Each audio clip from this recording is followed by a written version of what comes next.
On refait la prédique, une courte vidéo qui revient sur la prédication du dimanche pour aller un peu plus loin dans son appropriation.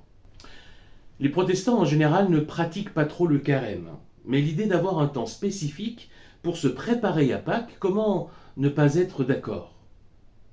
La prédication du dimanche s'intéressait à un des aspects essentiels de ce temps de carême, à savoir le jeûne. Et même si le jeûne aujourd'hui est à la mode, sous différentes formes et avec différentes motivations, c'est le jeûne en tant que pratique religieuse, spirituelle, qui nous a intéressés. Et cela à partir d'un texte de l'Ancien Testament consacré à cette question du jeûne, Ésaïe chapitre 58. C'est un appel au ton polémique. Le Seigneur est en colère contre son peuple et il lui dit ce qui ne va pas avant de rappeler ce qui l'attend, en particulier en lien avec la pratique du jeûne. Qu'est-ce qui clochait alors dans le peuple d'Israël au temps du prophète? Il y avait deux fausses compréhensions du jeûne. Tout d'abord, le jeûne, c'est pas automatique. Il ne suffit pas de jeûner pour obtenir ce qu'on veut, pour s'attirer les bonnes grâces de Dieu. Et ensuite, le jeûne ne peut pas être dissocié de la vie quotidienne. On ne peut pas d'un côté être des bons croyants bien religieux et d'un autre côté se conduire de manière contradictoire avec sa foi. La surprise quand le Seigneur décrit le jeûne qui lui plaît, c'est qu'il ne fait aucune mention ni de la prière, ni de la privation de nourriture. Le jeûne qui plaît au Seigneur, c'est le partage et la solidarité. Ça n'exclut aucunement la prière, bien sûr, ni la privation de nourriture, mais ça remet la prière à sa place comme un prélude à l'action.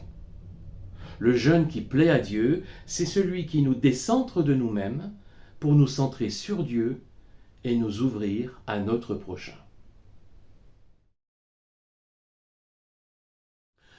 De quoi devrais-je me priver pour me centrer sur Dieu et m'ouvrir aux autres? Pour aller plus loin dans la réflexion et l'appropriation de la prédication, je vous propose de nous référer au modèle parfait de Jésus-Christ. Il a lui-même emprunté un chemin de renoncement pour se mettre au service des autres, au service de l'humanité. Ce chemin est évoqué notamment dans le fameux hymne christologique de Philippiens 2 et j'aimerais vous inviter à lire ou à relire ce texte, en particulier sa première partie, les versets 6 à 8. En lisant ce texte, identifiez tous les renoncements consentis par Jésus-Christ et demandez-vous comment son exemple vous rejoint aujourd'hui. À quel renoncement êtes-vous appelé?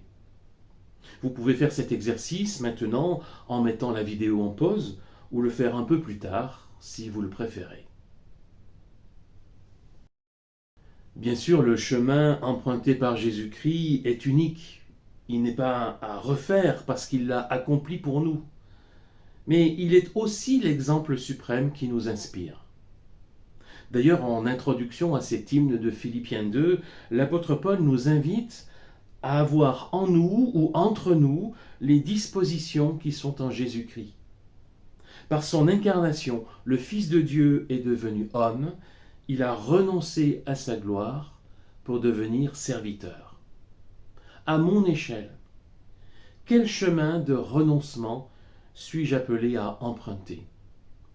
De quoi devrais-je me priver pour me décentrer de moi-même, pour me centrer sur Dieu et pour m'ouvrir à mon prochain?